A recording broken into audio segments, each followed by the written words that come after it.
This is the newest version of the Pixels app.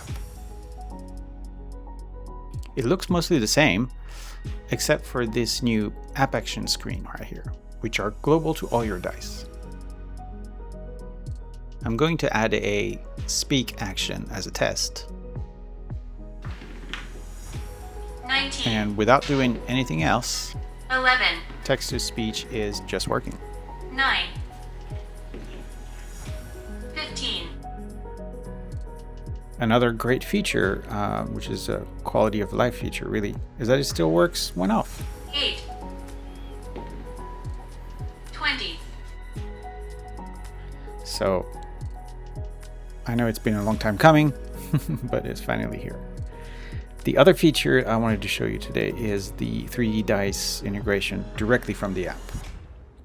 So the first thing you have to do is authenticate the Pixels app. And you can do this right here, clicking on the button, submit the code, and you're activated. Once the app is properly authenticated, you can select the room in which you want to roll your dice. And you can even select the skin you want to use inside 3DDice.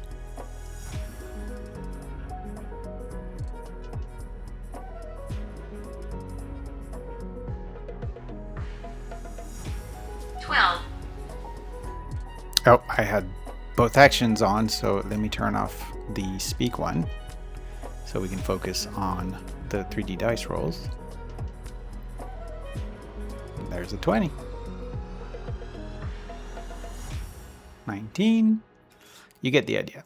And of course, what's great with the app actions is that they're global. So as soon as I add another die, let's say this 6, for instance, and roll it, it'll actually show up on 3DDice. Thanks for watching.